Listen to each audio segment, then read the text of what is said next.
Assalamualaikum warahmatullahi wabarakatuh. Halo guys, welcome to my channel. Perkenalkan, nama saya Muhammad Hamid Hediansyah. Di sini saya akan menjelaskan teori kontekstualisme yang telah diajarkan oleh Ibu dosen Rasimeta Dila, MPD. Tujuan pembuatan video pembelajaran ini adalah untuk memenuhi tugas ujian akhir semester.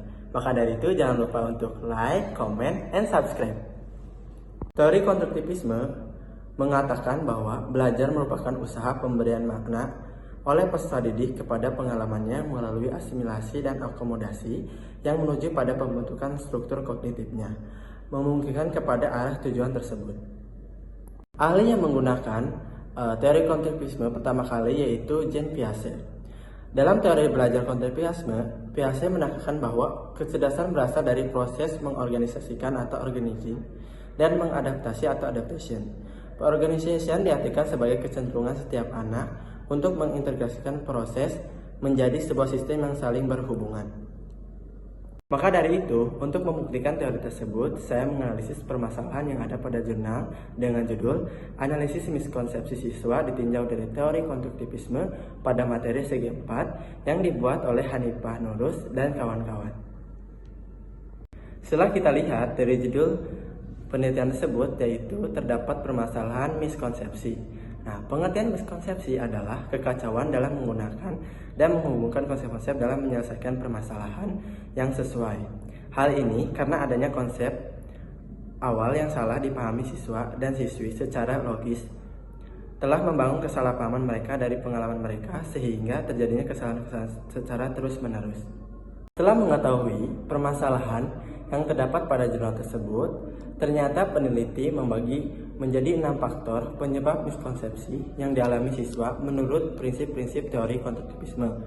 Yang pertama yaitu lingkungan belajar, yang kedua pengetahuan awal siswa, yang ketiga keaktifan siswa dalam pembelajaran, yang keempat kemampuan mengkonstruksi hubungan antara pengetahuan, dan yang kelima kemampuan menjelaskan kembali hasil yang dikerjakan, serta yang keenam membuat kesimpulan alas materi atau masalah. Setelah saya baca, ternyata peneliti menggunakan 3 peserta dari MTS Asipa. Untuk peserta pertama, dia tidak mengalami miskonsepsi pada soal nomor 1, 2, dan 3, tetapi dia mengalami miskonsepsi pada soal nomor 4. Jika kita lihat dari faktor teori kontekstualisme, yang pertama yaitu lingkungan belajar. Ternyata peserta 1 menyatakan suka belajar di rumah. Hanya saja ketika belajar tidak dibimbing oleh orang tua ataupun orang yang lebih tahu tentang materi segi 4. Yang kedua, pengetahuan awal siswa. Peserta 1 mengatakan bahwa telah tahu sebelumnya tentang materi ini, yaitu pada saat sekolah dasar. Dan yang ketiga yaitu keaktifan siswa dalam pembelajaran. Peserta 1 menyatakan bahwa dia paham ketika guru menjelaskan, kemudian peserta 1 sering bertanya di luar pelajaran kepada guru ketika tidak paham. Yang keempat, kemampuan mengkonstruksi hubungan antara pengetahuan.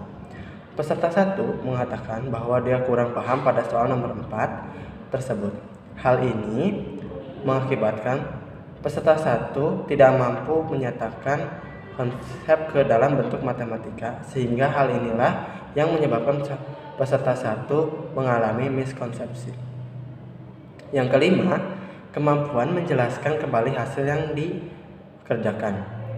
Ketika diminta untuk menjelaskan kembali hasil jawaban nomor 1, peserta nomor 1 dapat menjelaskan hasil jawabannya dengan benar.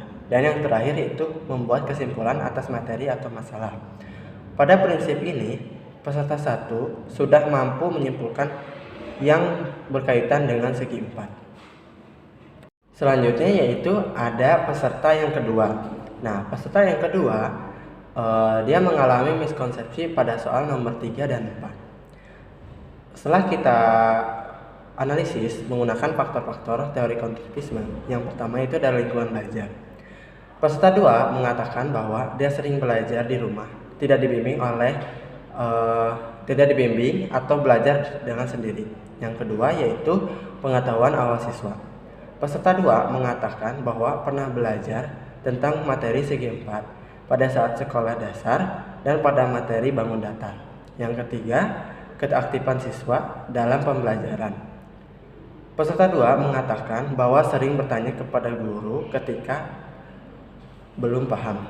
Yang keempat yaitu kemampuan mengkonstruksi hubungan antara pengetahuan. Pada saat langkah kedua, peserta 2 keliru dengan mengalihkan dengan 8. Peserta 2 menuliskan jawabannya 40, yang seharusnya adalah 40x, sehingga nilai x tidak ada yang artinya peserta kedua mengalami miskonsepsi. Selanjutnya yaitu ada nomor 5. Kemampuan menjelaskan kembali hasil yang dikerjakan. Pada soal nomor 1, peserta 2 mampu menjelaskan hasil yang telah didapatkan dengan rinci dan benar. Dan yang terakhir, membuat kesimpulan atas materi atau masalah. Peserta 2 menyimpulkan bahwa materi segi 4 adalah materi yang banyak berhubungan dengan kehidupan sehari-hari. Ini yaitu peserta yang ketiga. Ternyata peserta ketiga mengalami miskonsepsi pada soal nomor 1, 2, dan 3, dan 4. Jika kita lihat dari faktor teori konfliktisme, yang pertama yaitu lingkungan belajar. Peserta 3 menyatakan bahwa dia jarang belajar di rumah. Alasannya karena dia membantu orang tua berjualan. Yang kedua, pengetahuan awal siswa. Peserta 3 mengatakan bahwa dia mengetahui sebelumnya tentang materi segi 4, yaitu pada saat sekolah dasar, tetapi sudah lupa. Lanjutnya yang ketiga, keaktifan siswa dalam pembelajaran. Peserta 3 mengatakan bahwa dia kurang paham terhadap pembelajaran matematika, mengalami kesulitan jika mengerjakan soal matematika, dan tidak bertanya ketika tidak paham. Yang keempat, kemampuan mengkonstruksi hubungan antara pengetahuan. Pada saat nomor 1, peserta 3 keliru dalam menggunakan operasi hitung. Dia mengatakan bahwa tidak mengerti materi segi 4 sehingga tidak mampu mengkonstruksi pengetahuannya sendiri. Yang kelima, kemampuan menjelaskan kembali hasil yang dikerjakan. Ketika diminta untuk menjelaskan apa yang diketahui oleh peserta 3, pada soal nomor 2 mengatakan kenapa mendapatkan hasil yang dituliskan, dia mengatakan bahwa melihat ke temannya dalam mengerjakan, atau bisa kita sebut yaitu menyontek. Dan yang keenam, membuat kesimpulan atas materi atau masalah. Peserta 3 menyimpulkan bahwa segi 4 adalah pelajaran yang mengajarkan 4 sisi yang berkaitan dengan kehidupan sehari-hari.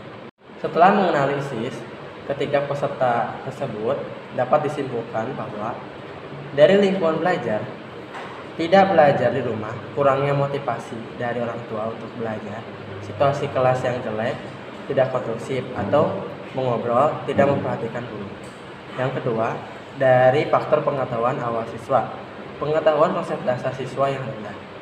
Yang ketiga, faktor keaktifan siswa dalam pembelajaran, siswa acuh dalam belajar, tidak mau bertanya kepada guru, tidak mencatat materi. Yang keempat, faktor kemampuan mengkonstruksi hubungan antara pengetahuan. Pengetahuan siswa sebelumnya yang kurang matang, siswa tidak siap menerima materi baru, kurangnya pemberian latihan soal pada siswa. Yang kelima, faktor kemampuan menjelaskan kembali hasil yang dikerjakan, menyalin jawaban teman, dan tidak percaya diri. Yang keenam, faktor membuat kesimpulan atau materi atau masalah, tidak paham terhadap materi dan tidak mau belajar. Sehingga diketahui penyebab miskonsepsi ternyata dibagi menjadi dua, yaitu dari faktor internal dan faktor eksternal. Dari faktor internal, yang pertama itu tidak menguasai pengetahuan dasar. Yang kedua, kesalahan menggunakan konsep matematika. Yang ketiga, kesalahan dalam menggunakan operasi ulang. Yang keempat, tidak dapat menyelesaikan masalah dalam bentuk soal cerita. Sedangkan dari faktor eksternalnya dibagi menjadi dua, yaitu minat yang kurang, dan yang kedua motivasi yang rendah. Motivasi yang rendah ini seperti yang kita tahu, yaitu siswa kurang memperhatikan guru, atau keadaan kelas yang tidak kondusif, sering menyontek pada siswa lain atau orang lain. Kesimpulannya, sehingga dapat disimpulkan faktor eksternal dan internal yang menjadi penghambat siswa dalam belajar dapat menjadikan siswa merasa tidak mampu dan berpandangan negatif pada dirinya. Yang kedua, teori konfliktisme yang berfokus pada pengalaman siswa. Dapat kita lihat dari hasil penelitian bahwa siswa dapat mengalami miskonsepsi pada pembelajaran matematika dikarenakan pengalaman yang dapat sangat sedikit. Contohnya, siswa tidak mendapatkan bimbingan dari orang tua di rumah. Yang kedua, kurang pemahaman materi karena siswa kurang atau tidak mau belajar. Nah, tidak mau belajar ini disebabkan karena faktor pertama yaitu siswa tidak mendapatkan bimbingan dari orang tua di rumah. Yang ketiga yaitu contoh lainnya bisa kita lihat bahwa kurangnya guru memberikan pengalaman siswa untuk mengerjakan soal yang lain atau bisa lebih dilatih dalam soal cerita.